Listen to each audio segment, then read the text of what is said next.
Merry Christmas বন্ধুরা, আজকে আপনাদেরকে একটা গল্প শোনাই। একদা এক সময় ঘন জঙ্গলের মধ্যে একটা বিশাল বড় টাওয়ার ছিল। সেই টাওয়ারের মধ্যে ডোরেমি নামের অনেক সুন্দরী একটা প্রিন্সেস থাকতো। সে কোনোদিনও সেই টাওয়ার থেকে বাইরে যেতে পারেনি, কারণ তাকে একটা ইভিল উইচ অনেক দেখে শুনে রাখতো।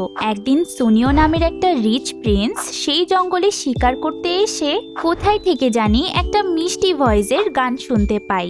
সেই ভয়েস ফলো করতে করতে সুনিও সেই টাওয়ারের কাছে চলে আসে, কিন্তু সুনিও বুঝতে পারছিল না যে এত লম্বা টাওয়ারের ওপরে সে উঠবে কিভাবে।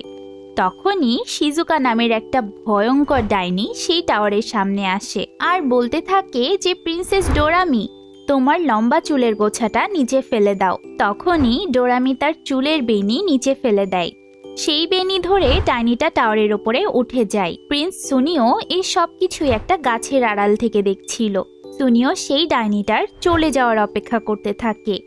বেশ কিছুক্ষণ পর ডাইনিটা চলে গেলে সুনিও টাওয়ারের সামনে গিয়ে বলতে থাকে, প্রিন্সেস ডোরামি, তোমার চুলের বেনিটা নিচে ফেলে দাও প্লিজ। তখন ডোরেমি বেনিটা নিচে ফেলে দেয়। সুনিও সেই বেনি ধরে টাওয়ারের ওপরে আসতেই ডোরেমি অবাক হয়ে তাকে জিজ্ঞেস করে যে তুমি কে।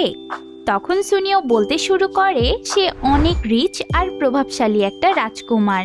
ডোরেমি তাকে বিয়ে করলে সে ডোরেমিকে অনেক দামি দামি জামা, জুতা আর জুয়েলারি কিনে দিবে, অনেক দামি খাবার খেতে দিবে। এসব শুনে তো ডোরেমি ভীষণ রেগে যায় আর কেচি দিয়ে নিজের চুলি কেটে ফেলে।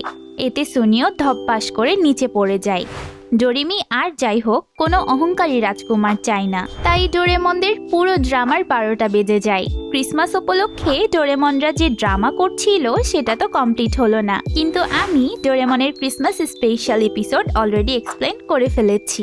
ভিডিওটার লিংক আপনাদের জন্য কমেন্ট সেকশনে পিন করা আছে, আপনারা দ্রুত দেখে ফেলুন। And don't forget to subscribe please. Tata.